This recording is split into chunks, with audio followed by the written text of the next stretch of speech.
Authentic Caribbean legend, Bumbu is blended from fine Barbados rum and hand-selected spices that evoke the rich and colorful history of the West Indies.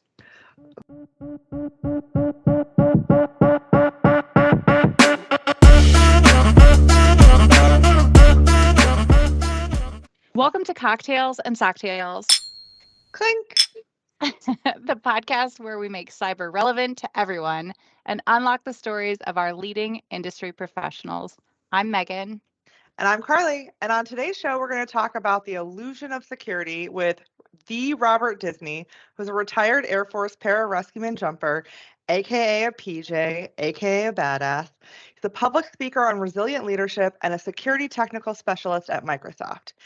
He has his bachelor's degree in Homeland Security and his master's in cybersecurity. Needless to say, with this background he's dabbled in security on many levels, and he's the voice from above. Welcome, Robert. What are you drinking? I am currently drinking Bumbu rum. It is a authentic Caribbean legend. Bumbu is blended from fine Barbados rum and hand-selected spices that evoke the rich and colorful history of the West Indies.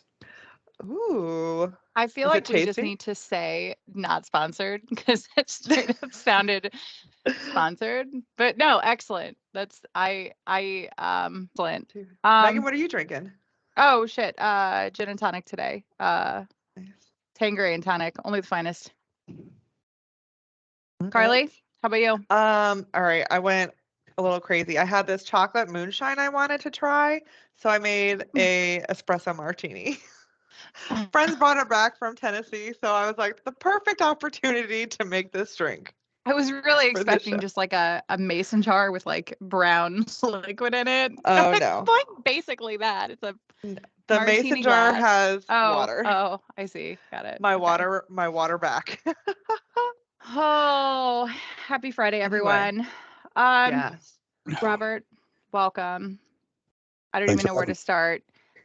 We invited Robert on today because he is quite literally one of the most well-rounded human beings I think I have ever met in my life. And I don't think we can do this in a consolidated like few minutes, but we're gonna attempt it. Like, Robert, give us your high level background. Mm-hmm. Sure. I spent 21 years in Air Force as an Air Force Pararescueman. I achieved the highest enlisted rank of Chief Master Sergeant in one of the more elite career fields in special operations in the DoD. And then at the pinnacle of my career, I had the privilege of leading all combat search and rescue assets serving in Iraq and Syria. I left that for a medical retirement in 2017, spent 4 years focusing on acting, music, and public speaking with the occasional consulting gig, and then ended up working for Microsoft. So here I am. Awesome. And I also want to say, well, two things. One, 5 year or 6 years today? 20. Retirement? 6 years today. Retire. 6 years today. Retirement. 2017. Yep, April 14th, 2017 was my my military retirement ceremony. That's incredible. And can you tell us about your badass daughter? Wait. little bit. We have one more milestone, don't we? There's another milestone we want to talk about. Oh, I was right? gonna get to there. Oh, yeah. okay, sorry. But, yeah, no. But I wanted Teaser. to be like, we're talking about, your military career as a PJ. Can you tell us just a little bit about your badass daughter? Yeah. Yeah, I could tell you a lot about my badass daughter. Just a So little bit. yeah. So Elena's 18 years old. She went into the United States Air Force. Originally, she thought she was going to go in for cybersecurity, which kind of made me proud. And then she decided that she wanted to try her hands at some of the special warfare career fields in the Air Force. So she left for basic training back in November. She finished basic in January. And since then, she's been in the selection process for Air Force Special Warfare. She missed the pararescue combat control cutoff for the combat diver prep stuff by just a little bit. So instead, Elena is going to be an Air Force TAC-P. So she's going to be calling in airstrikes and bombs from fighters and artillery and anybody else that'll launch something on target. She's literally going to be putting warheads on foreheads, and I couldn't be more proud of her. That's Amazing. She's I Awesome. love that. Yeah. She's also the 1% because of all the TACPs out there, as far as I know, there is one female. So she's one of the first females breaking new ground, breaking the glass ceiling, as it were, in the special operations community. So super proud. What a That is so trailblazer. awesome. I love it. Stories like Well, that, I just love. It just, I don't know, being female military, I love to hear the future females in the military. And so glad I got to hear her story. Yeah. So Megan Yes. mentioned your other milestone, which I guess, what's your cyber why? How did you get into cyber? And I think that's going to kind of tie into that milestone of yours. We're doing this right now. Well, All how'd you get into cyber? How'd you get here? Sure. It's a long, twisted road. we said there's no way to compress this into like a high level, like give us a brief Right. overview. So Sure. let's dive in. All right. The nutshell version is that I was a small kid, smart kid. I started school early and I skipped the third grade, which made me 2 years younger than my classmates once I hit the fourth grade. One time, one of the other students said, "Why does he not show up for class when we do?" And the teacher said, "Because he's special." And that made me a target the rest of my Mhm. school years. What I was doing was going over to the high school and taking high school computer and math classes. So instead of it being something, something to be praised, something to be honored or looked up to, instead it was something that turned me into a target. And when you're a small 8-year-old anyway, and now you're surrounded by 10-year-olds, you end up being a frequent target. So I grew up having to continuously defend and protect myself, always on the lookout for where the next threat was going to come from. I went into the Air Force at 19. So I graduated high school at 16, very, very young. Went to college for 2 years, decided I didn't want to sit in school for another 6 years to become a doctor. So instead, I decided I would try my hand at Air Force Special Operations. Thankfully, about the time I was 15, I started kind of finding my own way as an athlete. And by the time I was 16, I was an athletic, high school senior. And I just continued down that path. It was another way to protect myself, another way to provide security for myself, to differentiate myself and make myself more, I guess, competitive, or at least on the same level, same plane as a lot of my peers. So at 19, when I decided to go into the military, I wanted to do something that was medical and something that was special operations. And I found pararescue, which essentially does combat rescue off of either helicopters, C-130 aircraft. They parachute in, they take helicopters in, they do overland movement in, they embed with SEAL teams and they embed with SF teams, and they're combat divers. I mean, all the special operations things people go into the military to do, that I actually got to do, and that really appealed to me at the time. So I went in and enlisted, and out of a class of 86, there were 6 of us that graduated. Two became combat controllers, and 3 of us became PJs. So out of 86 people, 3 became PJs about 2 years later. Wow. So high degree of selection. Now it was an amazing job. My first duty station after the 2 years of initial training was Moody Air Force Base in Georgia at the 38th Rescue Squadron out of there, a pararescue squadron that provides personnel recovery services obviously for global theaters. So I did my first deployments. I did 4 of them to the Middle East. I did 3 deployments to Kuwait in the late 90s and early 2000s, and then I did a deployment to Turkey, and both of those were enforcing part of the Air Force's or the U.S.'s effort to enforce the southern and northern no-fly zones in Kuwait to keep Saddam Hussein from flying his planes too far south or too far north. And obviously, we never saw any real missions out of that or anything. And then, of course, Afghanistan kicked off in 2001. I deployed the first time to Afghanistan in July of 2002. And within 3 weeks on the ground, I had already crashed into my first helicopter crash. So that was up at high altitude in the mountains of eastern Afghanistan. Carly, for anybody watching, Carly is she's a former Army helicopter pilot, so she kind of understands where it is I'm coming from about what that would be like. But I got through that and ended up re-enlisting just 10 days later. So it was a very early commitment to what this lifestyle was, and I didn't want to change, didn't want to shift gears. I loved what I did. I came home from that first deployment, and about 6 weeks later, one of my teammates was set to go out the door to Afghanistan, and he was unable to leave due to some medical stuff. Well, I had just come home. I was familiar with the theater, and I said, "Hey, I'll go back. I'm young and stupid. I'll go back." And I was there from the day after Thanksgiving until I came home on a stretcher about 6 months later. Had a very eventful deployment. It was a double deployment because I stayed while I was there. I stayed in place past the normal rotation, so pulled a double deployment. And just after the team swapped out in March, on March 23rd, 2003, I was on a C-130 refueling a pair of H-60s high in the mountains of Afghanistan. And we were on a rescue mission to pick up 2 Afghani children, of all things.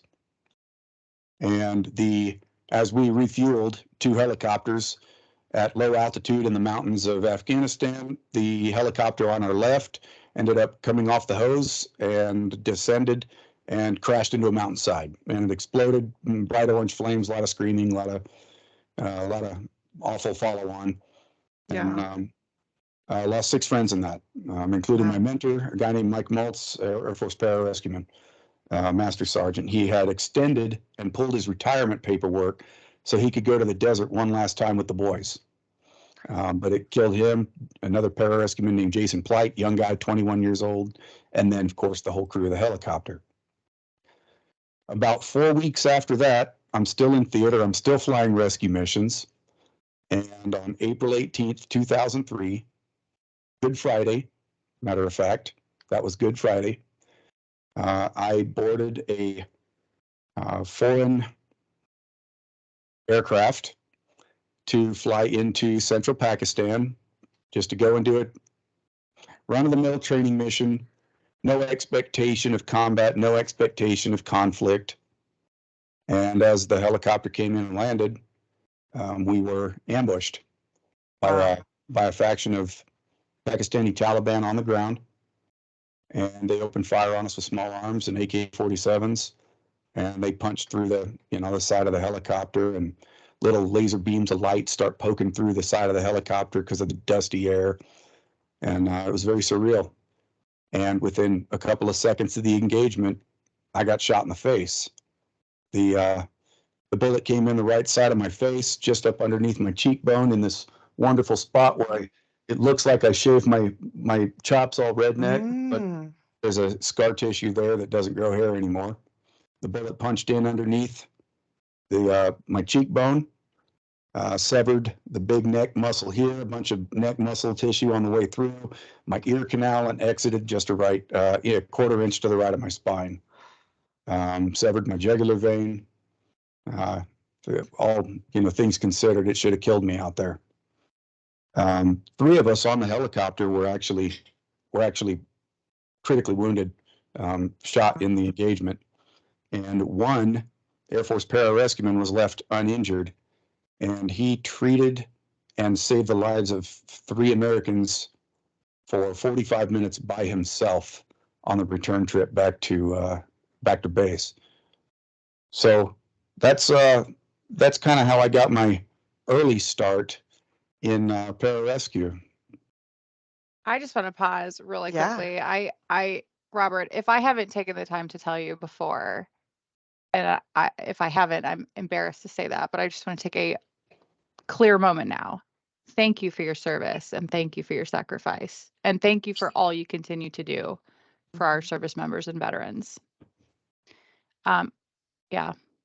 I think there's a gravity to this that we talk about, like we jokingly name this cocktails and socktails, like there would be an element of security. And like obviously we work in cybersecurity professionally, but like the reason, I did not serve, and I'm so grateful for the two of you who have. But there's the reason that the thing that gets me out of bed and going in the morning is stories like this, because like I'm very aware that the products we sell are for the purpose of data security, but because it's for the DoD, it is for the purpose of data security for our warfighter and our mission.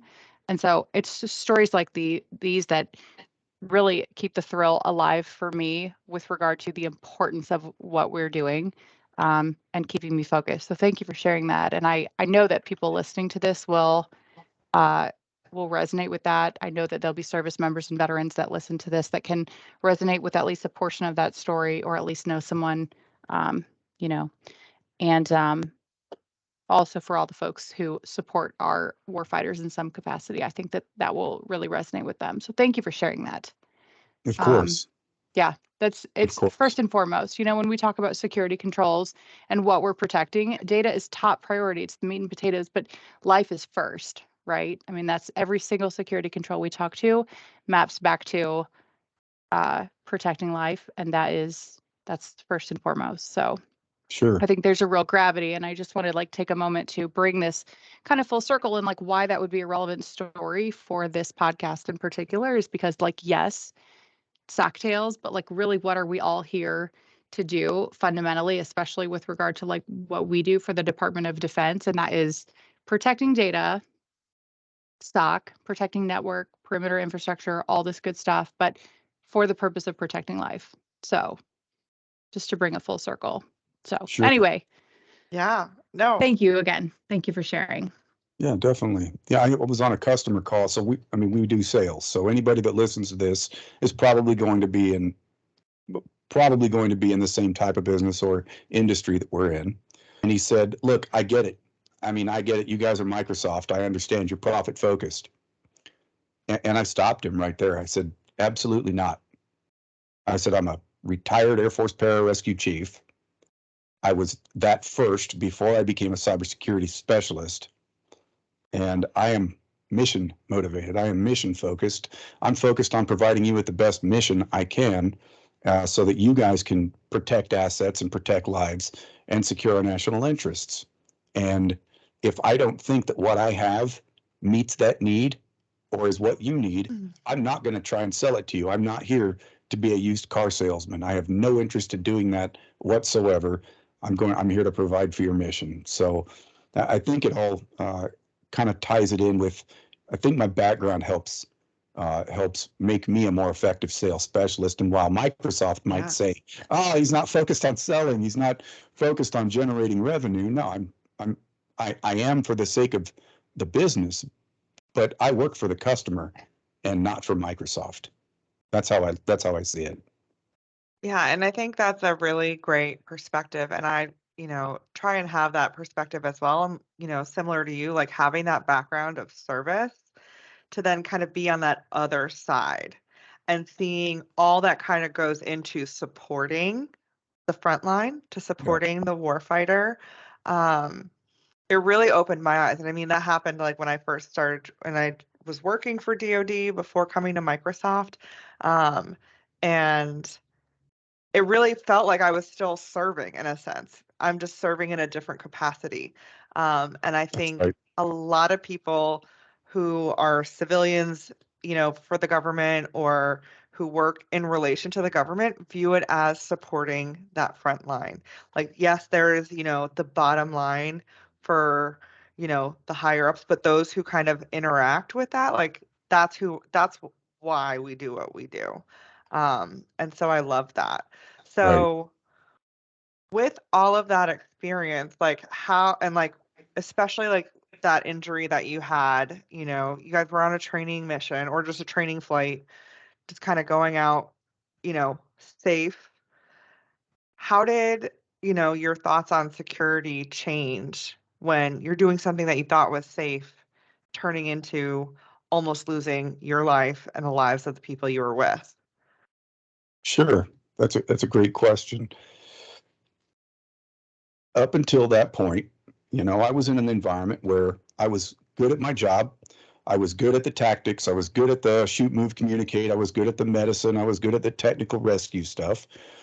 And I felt like the intelligence that had been given to me about that mission, and coupled with my own ability to get myself out of trouble, provided a certain degree of security or a certain degree of comfort that I could rest on, and and go out there we use terms. I'm in the white, I'm in the yellow, I'm in the red, for how you perceive the threat or how you're responding to the threat actively. And I freely admit I was probably in the white. I wasn't expecting a threat that day. I wasn't expecting to be attacked or to have to defend myself.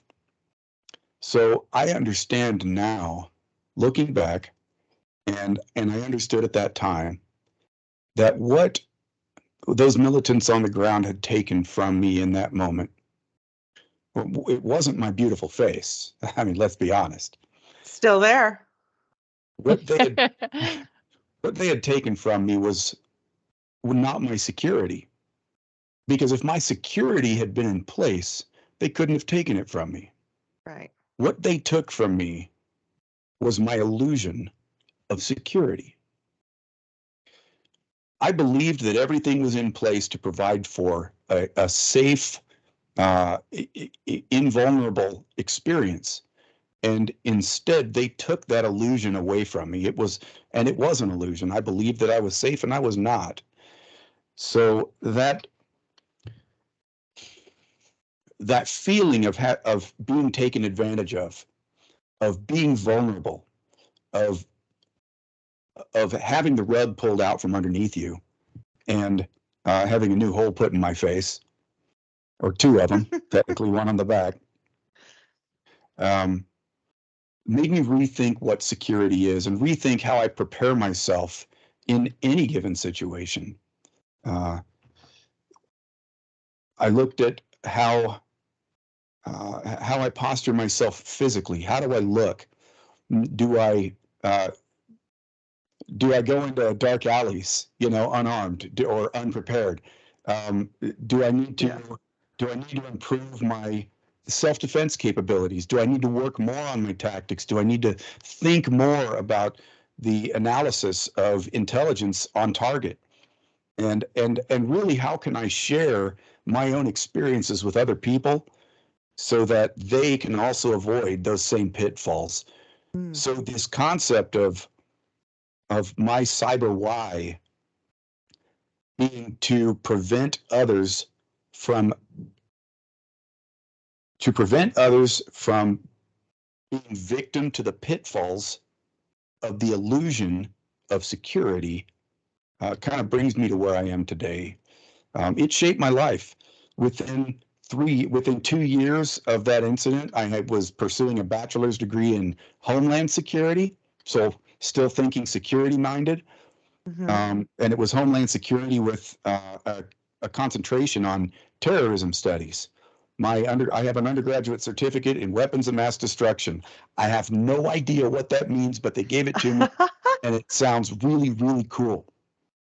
But then along the way, I learned about the Stuxnet virus that took out Iran's nuclear infrastructure, and that opened new doors for me in the idea of security, in that here was a potential vector for threat actors or for terrorists to be able to create kinetic effects through electronic means. It was such just a mind-blowing concept that I decided to pursue a master's degree in cybersecurity. So I followed up my bachelor's in Homeland Security with a master's in cybersecurity. And by the time I retired, I was almost done with it. And within a year of my retirement, I had finished that master's degree. I took 6 years for my bachelor's and another 6 years for my master's. But ultimately, I got them both completed, and I stayed the course. And honestly, I'm glad I did. want to like detour here for just a moment Sure. because you had obviously a very robust background in the medical area, being a pararescue, and you came out, you were like spun up on security and how you could make an impact, and you chose to go down the path of um, homeland security, weapons of mass destruction, which ultimately led you to cybersecurity career. So right at that like kind of moment of like pivot, we overuse the word pivot, don't we?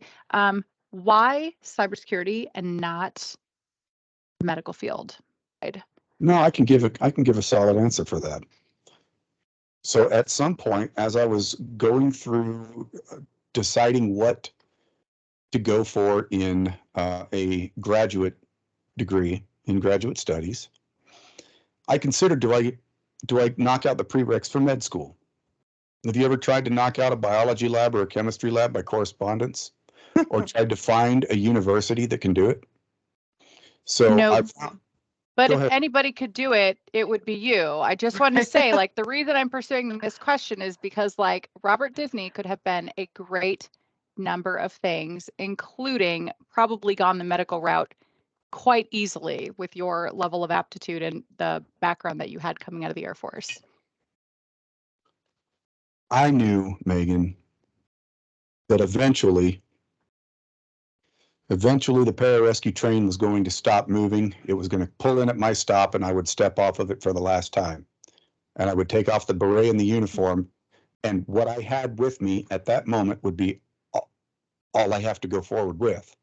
Mm-hmm. Now, if I had stayed the course, just in maybe continuing to develop a little bit of more medical knowledge, or getting a BSN or something like that, a Bachelor of Science in Nursing, that's what I would have done when I got out. That's the direction that I would have gone. I would have stayed on the, I don't know, I would have stayed on the side of trauma. And I decided to pick something that was so completely different and 90 degrees out from where I was going and what my experiences have been. And honestly, I enjoyed the challenge. I enjoyed the challenge of the studies, that I was doing something completely new. Open door into doing something new and breathing new life into a piece of hardware that wasn't made to do what it was doing. And I don't know, it kind of sparked something in me, and I enjoyed doing it. So all the while I'm doing all this medical stuff and rescue stuff and all the leadership, and I just kind of found my way, this side hobby of tech and IT. So you are a man of many hobbies. I was just I going to wouldn't say consider I wouldn't consider IT a hobby at this point, but initially it was. And you it was a challenge. I want to know I mean, obviously it was interesting at first and that kept your kind of appetite going for cyber, but like what kept you going down the cyber rabbit hole? Just because it was a challenge, or it was just like a whole new world was unlocked and you were just so interested? Was it boredom? Because you were at a point where you were ready to retire, essentially. Tell us a little bit about like what you shared with us prior about kind of, I don't want to say like sitting up in the mountains, but your intent to retire and then your kind of journey into the rest of the story. It is my opinion, as a recently former owner of the special operations community, that community does an absolutely terrible job, not by their own failing, but because of what they don't know, of managing their own data and operationalizing that data. Every product that's out there for scheduling people and for uh, tracking qualifications on the military side of the house, everything on the Air Force side is built for pilots. We used a program called Patriot Excalibur. The PEX people told us, oh, Pararescue, we'll build you your own module for it. But it didn't really meet our needs, because in addition to we had this flying side that we did, which kind of fit the model of PEX. We also did all this parachuting, diving, shooting guns, and we said, where do we plug that into all this? No. What I need, this is going down a rabbit hole, you guys, but I love it. That's what we're here for. we love rabbit holes. but here's what I found. So I had been a flight superintendent where I led a team of 24 pararescuemen. I had been an operations superintendent where I managed all the operations for a pararescue squadron for global ops. I had been a chief master sergeant, a group superintendent of an entire rescue group downrange, and I knew damn good and well there was a better way to do business than the way that we were doing it all the time. When you are planning, when a PJ planned an event as a team leader, I would take 8 to 12 hours worth of actual sitting down and writing who's going to be on the event, where's the event going to take place, what day is it going to take place, what time is it going to take place, what equipment does everybody need, what aircraft are they going to use, what squadron are they going to have to touch base with, what does the operational risk management profile look like. What equipment is my team going to have to pull from our logistics section? It was this massive data management problem. And I said, there has to be a better way of doing this. And I started finding little things that I could do using Excel or using Access or using Microsoft, our own suite, to find innovative ways to try and make things better, try and do a better job with data management. But ultimately, that 8 to 12 hour process still exists today. And I picked up the phone and called some of the more popular secretive organizations out there and asked them, how are you guys doing business? And they said, oh, we do it the same way you guys do, the same old way. So I figured out right then, I mean, I'm an E9 with pursuing a master's in cybersecurity in pararescue. And if the organizations I'm contacting are doing it that way, then so is everybody else. So it put me on this path of learning about data management, about databases, about virtualization, about containerization, about how do we build a product to better manage the data so that we can operationalize it. And ultimately, for me, it all comes back to how do I provide the operator on the ground with the best intelligence possible and the best data management program so they can focus on what really matters, which is killing people, blowing stuff up, and saving lives. And that's We'll say the kinetic aspects of warfare. This is very profound. I appreciate so much that you're sharing this. I want to, because you shared with us on our pre-call a little bit about your story, and there's some stuff that really stood out to me, and there's something I want to draw attention to in particular with regard to, well, two things. One, I'd like you to share the story of how you came to be an employee of Microsoft. And then secondly, once we dive into that, I really want to talk about kind of the disconnect between the military and employment post-military, right? Because I think there's some really important correlations to discuss here. And in particular, I'm going to do a plug for one of the organizations that I volunteer for within Microsoft is the Microsoft System and Service Academy, which is specifically with regard to training veterans and transitioning veterans, post-service veterans to have the skills and things that they need to go forth into a technical career. I am involved in my third cohort of that, and I'm so passionate about that program. And so I want to just kind of take this time to talk about your experience post-service and that transition into a different field, being the tech field. What was your experience? Can you tell us your story? Yes, ma'am. I'm not going to make any friends with any of Microsoft's hiring managers or recruiters on this one. Sure, absolutely. No, but keep it real, because if there's things Microsoft goes, and I'm going to try to got to keep it politically correct here. Microsoft bends over backwards to accommodate areas of disability And we might have overlooked, and when I say we, I mean from a corporate perspective, we may be overlooking some things that we need to do to better accommodate our transitioning service members. So I think this is important to speak about this.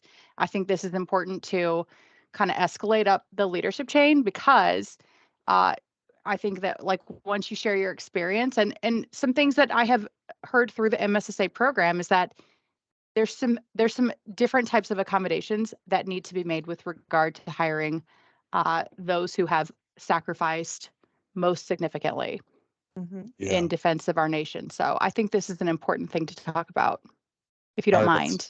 Yeah, absolutely. Let's do this. Okay. At my, so everybody leaving the military, or they should, go through TAP, which is Transition Assistance Program. It's a program the military puts on to give you just a little bit of insight, a little taste of how your military experiences apply to the civilian sector. I was fortunate that I went through senior TAP because I was a chief. I was an E9. During that class, it was, you're going to get out, take whatever number you made while you were in and add a 0 on the end of it. That's going to be what you make on the outside. It's going to be immediate. And if you were a chief or you were an 06 and a colonel, congratulations, you're at the top of the pecking order for new jobs, and you're going to get out and you're going to go and you're going to be a manager of a large organization. You know, you could walk in and immediately but they could pick you for the chief operating officer. So let's think about that for a second. If I was the chief of a special operations organization and somebody came to me and said, we've got this guy, he's a CEO of his own business, and we're just going to go ahead and put a uniform on him and put him in charge of your, as a commander of your squadron. What do you think about that, Carly? Not going to happen, probably. Right? Why? I mean, I guess there's a level of experience and like within the team, but also, even when you have like new people coming into the unit, when the units change over, they still have worn the uniform and have followed the kind of like that same path. So there's like a level of trust, but you're still not going to trust. But if somebody's just, coming off the street, especially in the special operations community, like that ain't happening. Right. They know the mission. They don't yeah. know the mission. They don't know the mission. They Right. don't know the industry, and they don't know the culture. Right. So I was filled with all these great ideas of not only were you a chief, you also have a master's degree in cybersecurity. You're going to be able to walk in anywhere. And when I retired, all right, so we're doing this. When I retired, I planned on dying on that mountain. I did. I retired to retire. Right. I was in a position where when I was about 25 years old, I had a 22, 23 years old. I had a team commander that told me, start investing in real estate. Start doing it now. Figure it out. Whatever that looks like for you, find a niche and start doing it. So by the time I retired, I had invested in so much rental real estate that coupled with my E9 retirement, coupled with my disability from a very fortuitous career, I was able to retire completely. So I didn't have any intentions on going back to work when I retired. It was just me and my dog in a cabin in the mountains, and that's kind of how I liked it at the time. And that was my goal going forward was I'm just going to die up here on my mountain, travel and do whatever I want. That resulted in me moving from the cabin and selling it, resulted in me not staying retired. Okay, now I'm looking for a job and I've got my head filled with all these ideas that I was told during my transition assistance program that I'm going to go out and I'm going to find an executive level position. In the military, as an E9, I wouldn't have applied for a job in a fellow squadron as an E1. Why would I do that? That's ridiculous. Right. I'm an E9. And even if it's in a different command or in a different industry, now I can go be the chief of a non-pararescue squadron because I'm a chief. All the resource management, logistics management, all the personnel leadership and the personal development, the pro dev that goes into it, all of those things that a chief is an expert in applied regardless of where I was. At one time, I'd even considered being the chief of an organization doing tech in the Air Force. So it was all translatable or relatable in the military. It was all parallel. Mm-hmm. And I had these delusions of, I don't want to say delusions of grandeur because I don't think that's what they are. But I had these expectations that somebody would say, I understand. You've led an organization of 500 people. You were the senior person there. You were capable of training anybody from an E1 through an E9. You can teach somebody to become an E9, the highest enlisted rank in the military. And that means something in the military. And it's honored and it's respected and it's a known quantity. That right there, that's a chief. And you know what you're getting with it. Nobody is going to say, welcome to Microsoft, Robert Disney. Why don't you take modern work for the entire European division? That's what I did in the Air Force. Understand, that's the parallel of what I did in the Air Force. I managed an entire Air Force core function for an entire geographical region, area of responsibility. But that same level of leadership at Microsoft requires knowledge of the industry and of the culture and of the mission. So that is a long-winded prelude to Megan's question. So I was sitting in a cabin in the mountains. I had no experience whatsoever in actually doing IT or cybersecurity. And every cyber job that I looked at said, requires 8 to 10 years worth of cybersecurity experience, working in a SOC or at upper levels. So when I was going through my master's degree, my master's program in cybersecurity, everything I was touching was academic. It wasn't didactic to me. I wasn't using it to further a career in cybersecurity or to enhance my own growth within cybersecurity. I was doing it because I enjoyed the program. But my classmates, it was didactic to them because they were working in SOCs. They were active IT guys looking to move into cybersecurity. So what did I do? I invested in myself and in my own education. I ended up purchasing, 3 Dell rack servers. I had a firewall and I had a managed switch and I had a UPS backup for all of it. And I did all of that so that I could understand how virtualization works, how security works, how to build a cloud with OpenStack, how to spin up an environment in it and in a tenant and then go in and attack it and secure it again from the inside, attack it again and see if it worked. So this was what I was, at the time of my retirement, that's what I was doing on my own in my spare time as a hobby. Now, something we talked about was that because of the brain injury and the high altitude environment and the way that I didn't respond to the high altitude environment like I would like to have, I was chained a lot to a couch and very sedentary. And instead of being able to go out hiking and hunting and fishing and all the other things I wanted to do in the mountains, I spent a lot of that time sitting in a chair, sitting in a recliner with oxygen on my face.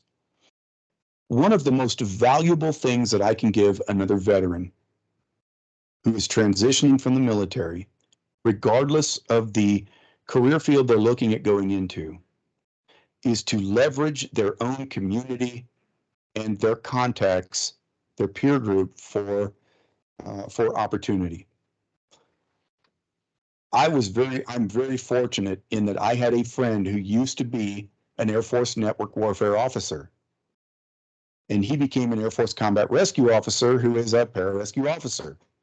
So one of my pararescue officers that I knew and respected put me in touch with one of his former colleagues who was also a network warfare officer and went to Microsoft. And his name's Ryan Sokal. And Ryan Sokal works at Microsoft. Steve said, I got this friend who's a PJ chief. He's sitting in the mountains. He's thinking about working again, and he has a master's in cybersecurity. Can you call him and just talk to him and see what he knows? So Ryan called me asked me what it was that I was doing while I was sitting around the house.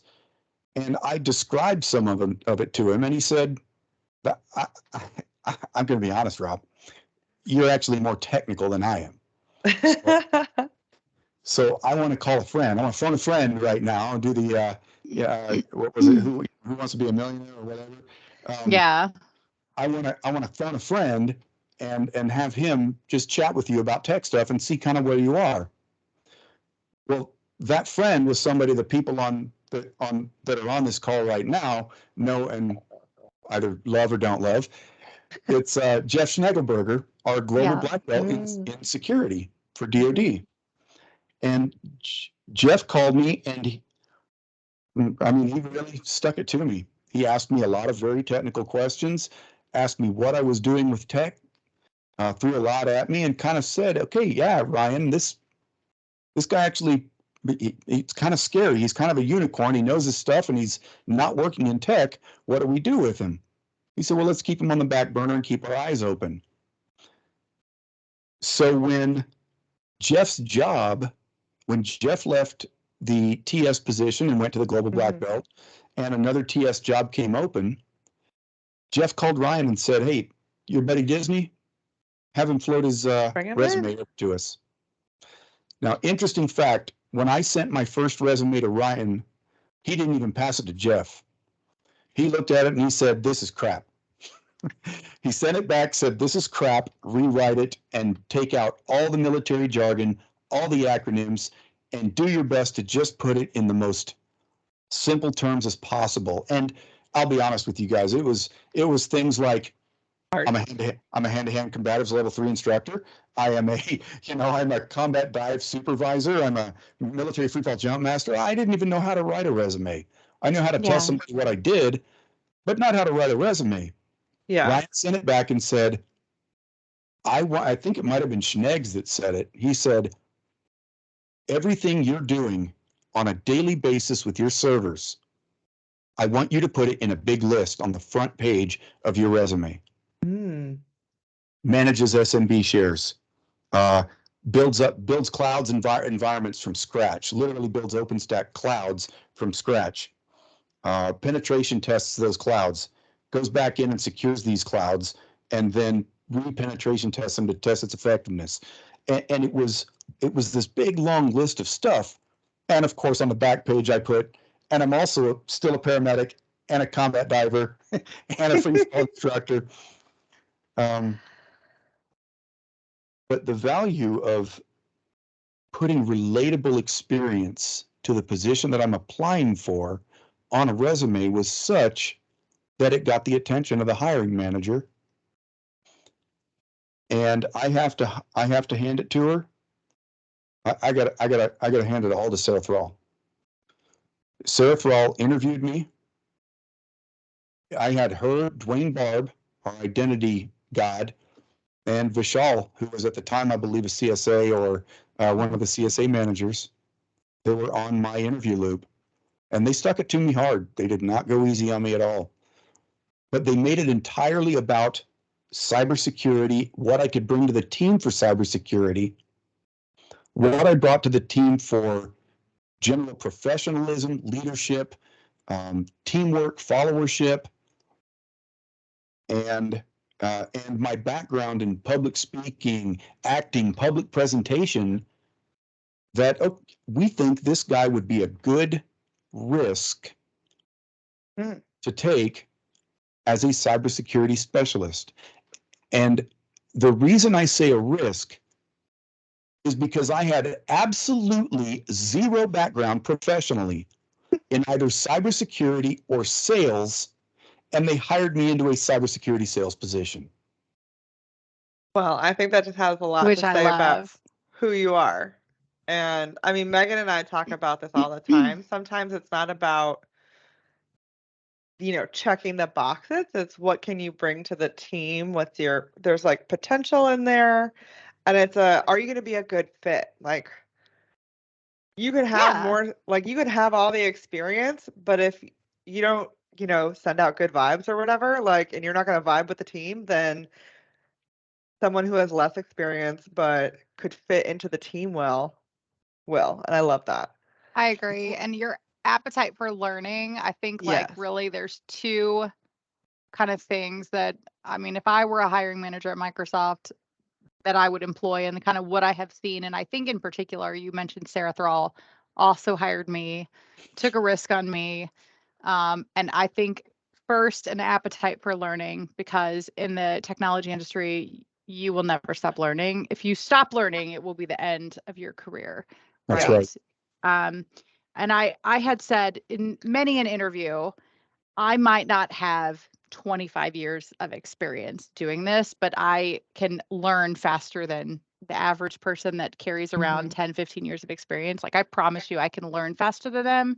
And what I have going for me is that I'm humble enough to say, I don't know the answer to that. I'm going to run to the internet and find out. Like I'm very quick to say I'm a novice in that area. Like let's go find the answer and get as deep as I can as quickly as I can. And the other thing that I'd like to think our hiring managers look for is the ability to see the kind of the big picture, the mission, the team element, and not just about like me, what can you do for me? Like what, how can I showcase what I do best? But like really making it about being part of a team, being team oriented, mission oriented. And you absolutely have both of those traits and then some. So I was going to say, like, kind of in what you're saying to that, but then speaking back to like Robert and like the transitioning and the TAP program, like, and like everyone in any branch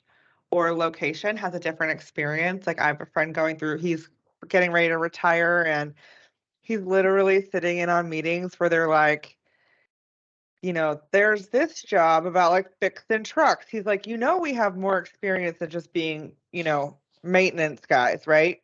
Like there's that leadership, and it's being able to, the hard part, and like when Megan and I have talked about the transition like program that she works with, like the hard part is being able to translate that military experience to the civilian world, especially to somebody who does not have that background. Like luckily for me, I would say like luckily for me, like all the jobs outside of the military that I've gone for, there is some like level of connection there. Like every boss I've had, is prior service.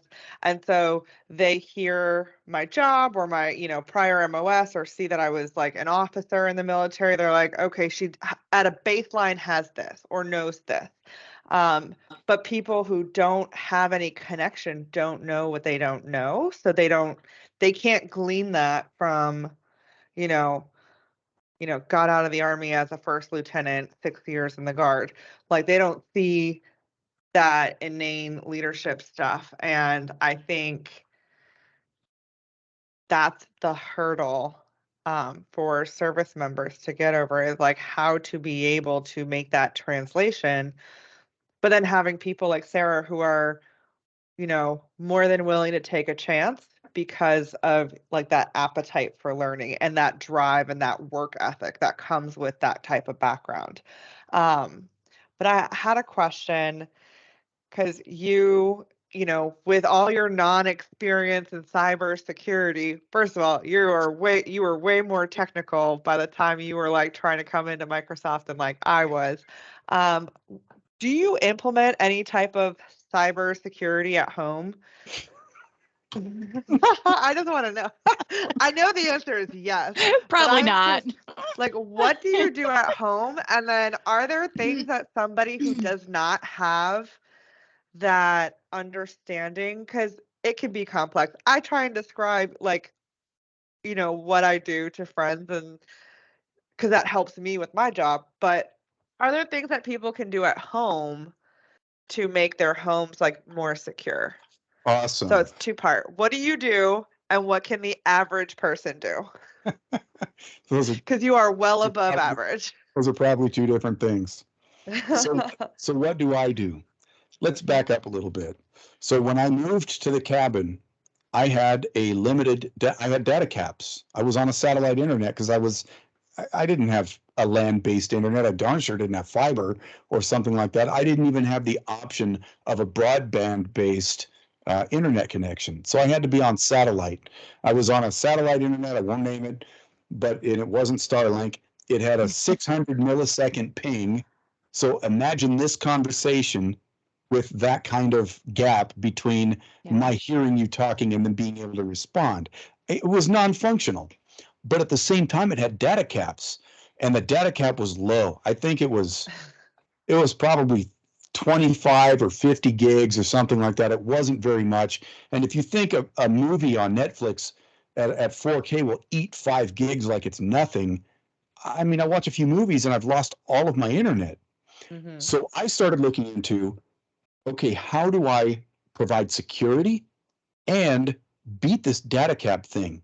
So the first thing I did when I started down a road of tech, I guess, was I built an Ubuntu server as a firewall slash router slash proxy slash, it had a bunch of functions. But basically, I figured that if I can capture a bunch of internet data and store it on that device, maybe the next time I reach out to the internet with one of my other computers, I've got a laptop and a desktop or an iPhone or some other things. How do I do a better job of capturing data, managing data, and keep it from downloading things multiple times? And if the HTML base for a website can simply be stored somewhere so that it just pulls that and then reaches out for the individual files later, or when I ask for them, then I'm starting to solve these data management problems. I also found that if I implemented a DNS-based ad blocker, that I could save something like 25% on my total internet data usage. So I started to find ways to provide security for my home, but at the same time overcome these data caps and these limitations provided by this satellite-based internet. And I would say that created a recurring theme that I have followed over the years in using tech to solve problems. I wouldn't just implement something just because. I've implemented all of it to solve problems. So what am I doing today? All right. At one point, and I think I showed Sarah Thrall probably on video during my interview, but at one point I had a server rack. I had multiple Dell servers that I'd bought online secondhand and a bunch of switches and you name it. Today I have one server. It's one server to rule them all. I've obviously increased in a lot of my the way that I implement stuff on it, but I run a domain at home. I use a pfSense firewall router that's running as a virtual machine on one of the servers. I maintain 2 domain controllers, one on the computer that I'm on right now in my office, and another one that runs on the main server. I still use a Pi-hole for DNS filtering and ad blocking, and also a function called LAN cache. Why? Because now today I am on Starlink, but Elon Musk decided he was going to put a cap at 1 terabyte on Starlink. I have children that are gamers, so I have to figure out a way to keep all the computers in the house from downloading all those files more than one time. So I used a function called LAN cache that runs in a Docker container on a server. And anything that wants to reach out to the internet and look for a game file, it looks there first. And if it has it, it downloads it. It's actually really cool to see it work, that when you download your updates on one machine, it downloads at Starlink speed, which is about 150 megabits per second. But as soon as I do it on from another machine, it hits the LAN cache server and pulls that data at my internal internet speed, which currently is capped at 1 gigabit per second. I may upgrade that to 10 later. I also use a Windows Admin Center server. At one point I was using WSUS. I decided not to use that anymore. And recently I came up with a plan to monitor all of my devices in the house. And I do that with System Center Operations Manager, or SCOM, so that now I don't even have to go look at all the computers and devices running in the house. It will send me alerts if something's going wrong. So ultimately, I finally, I'm pretty proud of it, in the last 2 months, got to a point where everything just works, and I don't have to mess with it anymore, and it frees me up to do a lot of new things. So so that is a good transition into what's next. I have, over the course of my master's, I read a book called The Singularity is Near. The Singularity is Near was written by Ray Kurzweil, who was the chief technology officer at Google, and I think he still is. I think he's still over there. But the concept of the singularity is the idea that at some point, computers will become so intelligent, AI becomes so intelligent, to the point where it's not as smart as a person, it's as smart as 1,000,000,000,000 people or 1,250,000,000,000 people. And that reaches a point where we are so incapable of understanding what it's doing. It's such a black box, and it's so smart that technology is increasing in a way that is impossible for us to even understand. The same way that if we put a monkey in front of a computer, it would have no idea what it is. That's the same thing that will eventually, or could eventually, happen to us with artificial intelligence. And I'm so excited right now that we're starting to see the actual personal application of AI with ChatGPT, GPT-3, GPT-4, and generative AI. Google has Bard, and AWS just announced a service. Just announced a service with AI as well, with generative AI. And I think we're going to see a phase change, a huge shift, and that shift is going to be in the way of human productivity. When I can tell it, write me a letter of not more than 1 page requesting funds for the X charity to X business, and it will do it, and it's convincing and it's legit. I can train it on my own voice and it sounds like me. I think we're getting into a period where productivity, human productivity, is about to soar on what we're capable of doing. And that takes off exponential. He refers to the knee, where technology is adopted. It's adopted rapidly, and then, of course, at some point it crests until it's supplanted by another technology. And I think we're right at the knee right now of generative AI and what it's going to do for productivity. And I'll be honest, guys, I'm so inspired by it that I want to be on the leading edge of that. And in my own dealings with ChatGPT and integrating it with Sentinel and with Defender and just seeing what I can do with it, it's inspired me to further my own education.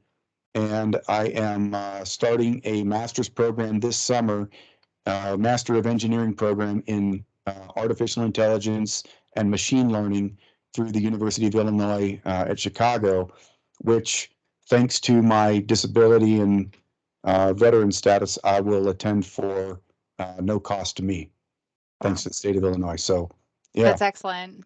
Wow. Holy That's smokes. awesome. I was wondering if and when we were going to talk a little bit about AI from Mr. There's, ChatGPT. like, we've been recording for I an was hour gonna and 40 say. minutes, and I feel like we've barely scratched the surface. We may Has have to have, really been recording that long? yeah, Holy we crap. may, I know. Yeah. We're going to have I'm you telling back. you, it gets away from you. We're probably going to have Rob on for another episode. I already 'cause have it written down. I was going to say, we have like kind of scratched the surface of like the background, the why, and we really haven't gotten any of like juicy tidbits Right. out of him. But with that said, we have some questions that you haven't seen, some rapid fire questions. Sure. Do you want to play this game? Challenge accepted. Bring them on. All right. In your opinion, what is the greatest threat to national security today?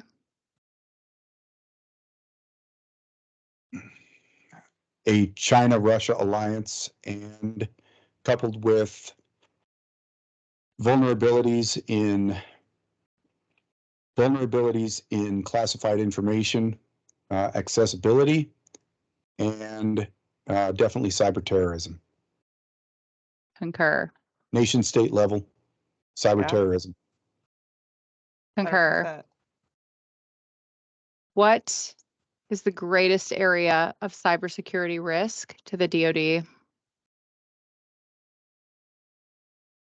I think the greatest degree of risk in cybersecurity to the DoD is misconfigured devices. Because the enemy is going to probe us all the time. They do all the time. I can show you in my lab right now how I am probed by Russia and by somebody in the Netherlands all the time, every single day. And all it takes is one time for one single device to be unsecured in order for them to gain access to high level information. So I mean, don't get me wrong, we have nation state actors that have great tools and can probably penetrate our defenses if they really want to. And it's on us to be right all the time. All they have to do is be right once, right? All they have to do is succeed one time to breach us. We have to be right all the time to prevent that breach. And I think that's the great cybersecurity conundrum that faces the DoD is how do we posture ourselves all the time to prevent the illusion of security. That is such a great answer. I wasn't sure if anyone would be brave enough to dapple down the insider risk or insider threat avenue with everything going on in the news, and we'll glide right over that. I think one of the greatest additional risks to the DoD on the side of cybersecurity is the possibility of insider risk. We're seeing that right now with just a 21-year-old airman who was just trying to show off for his friends by passing classified info, highly classified info. And we're not talking about just classified info about maybe methods of collection or whatever. We're talking about information about actual capabilities that was classified at the top secret level that he simply passed to his friends to impress them in a gaming community. Great answer. I'm going to refer back to my DoD cyber awareness training where I always got the question wrong of secret data causes grave danger, and then top secret is it extra grave? I think always it's got these severe wrong. and grave. I think Severe and grave. Yeah, and I Right. usually get those mixed up myself. I get them. Yeah, I jump to like All the the like time. secret, and I jump to the worst possible, like severe, and I always get them. I always get them confused. You know what's I the think most, there's. you know what's Go the ahead. silliest thing? You know what's the silliest thing about all that? And you can keep this in or you can delete it later. The silliest thing about all this is that top secret information is not cool. It's not Right. like I got my hands on top secret information. Oh my God, it's so awesome. It's Right. not like that. It's like, Yeah. oh, seriously, why is that even top secret? Well, because it is, because of what it could, the potential Right. damage that it could cause if those, methods or contacts or whatever were revealed.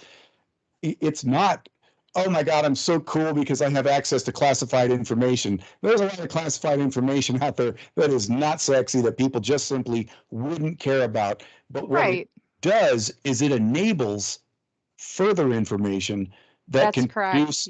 that can produce national security effects on the back end. That's And that's exactly right. Because it's not about like that information itself specifically.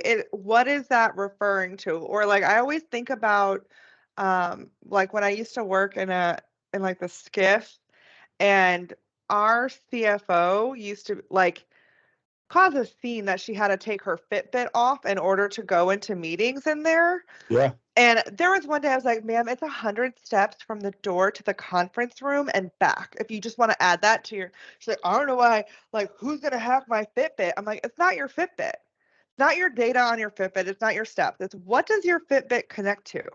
Your phone. What's on your phone? Bank, email, all sorts of other things. Like, it's not the Fitbit itself. It's what it connects to. It's not, and so that's what I think people don't fully realize when it comes to like pieces of information that they might think isn't a big deal, but could be a big deal in the long run. It's so much more. We talked on last episode about the aggregation of what is seemingly insignificant data, like contextualized in the hands of the adversary. That data can be correlated to pieces of data that also might be, seemingly like not a big deal. But in aggregate, we're talking about, that's what raising the classification, like data aggregation, that's like literally why that is such a significant thing. Last episode, Robert, we talked about how Roombas map Your the house. perimeter. They map the whole floor plan of your house and how that might be not significant, in terms of like data collected, but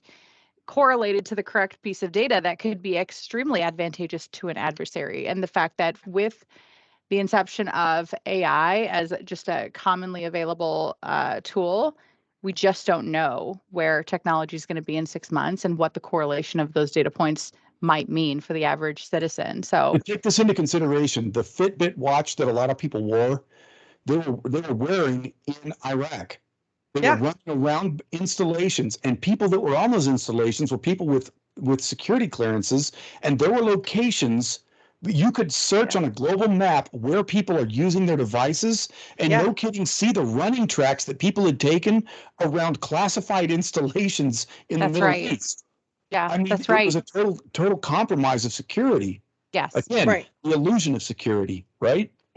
Man, we are bringing this full circle. Please A Please. do. story that illustrates the need for security. There was a very, very bad person in Europe, and I was on a team whose job it was to find very bad people in Europe. Okay, we'll leave it at that. Roger. In the middle of the night, I get a pager beep goes off, right? And in the middle of the night, I go to this where I'm working out of. I go to work, I grab my go bag, I throw it in the back of a truck loads in the back of a plane, and I fly out to places unknown. And my job is that I'm going to go in the middle of the night to go somewhere and take a very bad person with his own armed security detail so that we can take him to the Hague for war crimes. Okay? I mean, ultimately, that's what I was doing. When we landed, just 4 or 5 hours later, it hit the newspaper that morning. American forces from X location have landed here to take X person who is wanted for this particular crime so they can take him to the Hague for war crimes. Loose lips sink ships, and it was somebody who was sitting back on home station who probably in the middle of the night, the beeper goes off, turns to his wife and says, "Hey, we're heading out to catch so-and-so." And she contacted a member of the press, and it hit the local, not the home station news. It hit the local news where we had landed that morning that we were there to do that mission, and it compromised the mission. We had to turn around and go home. Loose lips sink ships, and imagine if it hadn't hit the papers, but they had caught wind of it, and we had shown up there to do what we do, and instead they had counter assaulted our force and had killed all of us. Loose wouldn't lips be here. and lives get lost, and that's why security is such a big deal on mission parameters. I agree. And with everything hitting the news, it's like we want to take a political stance. And there's certainly a political stance to be taken with regard to the leak of classified information. But at the end of the day, it's like the people who take the stance, and myself included, like I have like, I want to feel a strong way toward the things that have been leaked. But at the end of the day, I don't have all the data, and I have to trust that it's classified for a reason. And that most importantly, as we talked about earlier, protection of life is at the pinnacle. So it doesn't matter how I feel about what was released or the data that was collected. The reason it is secret or top secret is because it has to be that way to protect life. Right. And that's why things are classified at that level. So like put your feelings aside. It is classified that way because we have forward operating troops that are literally jeopardized by the release of that data. So Right. very important thing to bring full circle. Okay, rapid fire questions. Let's go. Robert Disney. Carly mentioned NASA earlier. Did we land on the moon? Yes. All right, let's roll to the next one. Do you allow your kids to use social media? No. Concur. What advice would you give to someone early in their cyber career or considering a cyber career? Go to MSSA and get a background in cyber and the professionalism required to excel in it. All right. What advice do you have This is going to be the same. What advice do you have for transitioning veterans who are preparing themselves to work after their years in service? Go to MSSA and get a background in the professionalism and technical skills required to excel in cyber. Excellent. What advice do you have for the average American with regard to their online security? Don't click on anything before you hover over it with your mouse. Look in the bottom left corner and see what the URL actually is and make sure it's what you're expecting. If you're listening, I'm not laughing because it's funny. I'm laughing because Serious face. Disney is so professional. It's like I can't handle it after a cocktail. Trying so hard. I know and the next one is ultra serious, which I know is near and dear to your heart. All right. What advice do you have for leaders? Take care of your people and they'll take care of the mission. Excellent. What are you most proud of?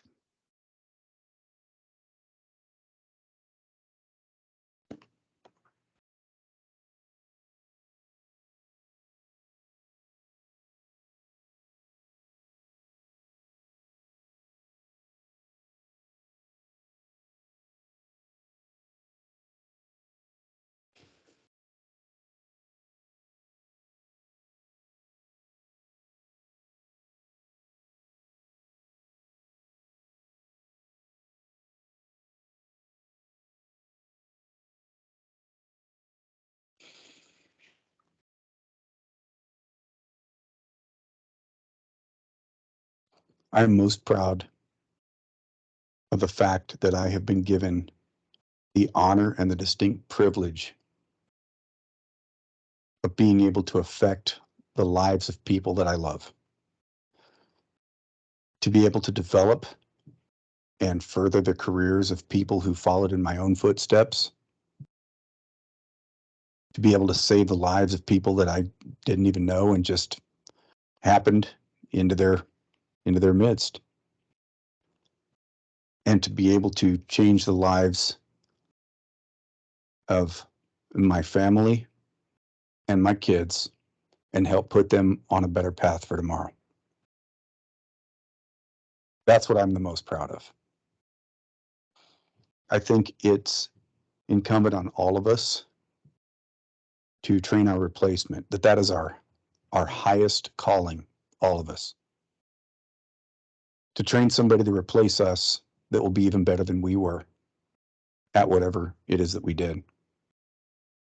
And I feel like I've been given so many opportunities to do that in my life. And that is honestly what I'm most proud of.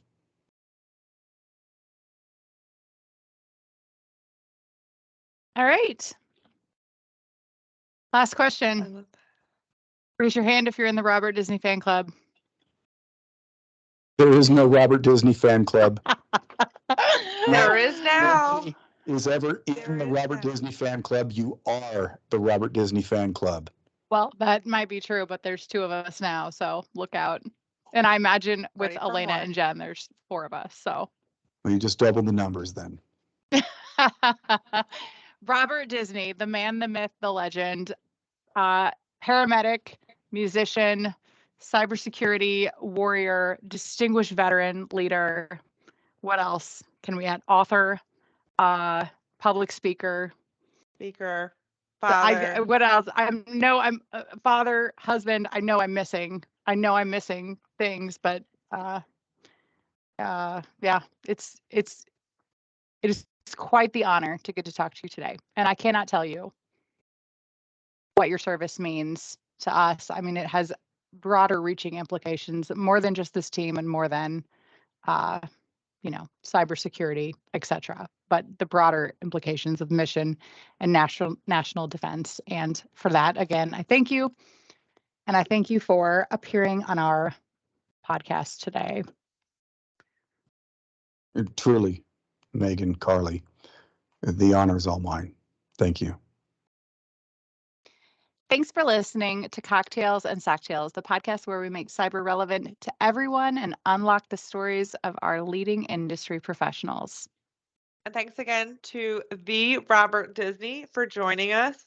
Robert, so you don't let your kids use social media, but can people find you anywhere if they want to learn more?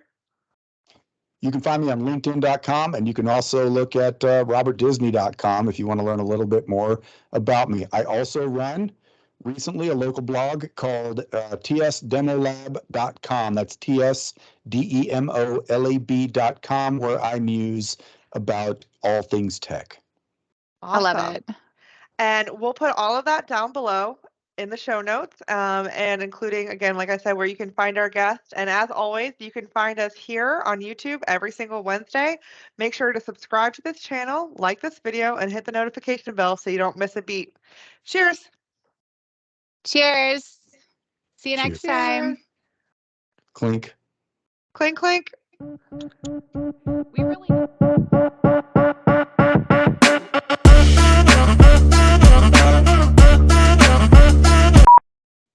Why would I sound far away? Why would I sound far away? Hang on. Sound kind of low. Why would I sound kind of low? That's why. Jesus fucking Christ. Because it's set up Is it- to the intake your is on the PC? computer instead of the All right, how about mic. now? Oh my gosh, that is Robert Night Disney, and day. the Yeah, voice there from we go. above. And Darth I'm willing Vader to just bet- showed up. I'm willing to bet this bullshit sounds better now. I don't You know how like Joe Rogan is like on top of his microphone, like basically making out with it? Joe Rogan's up here like this the whole time?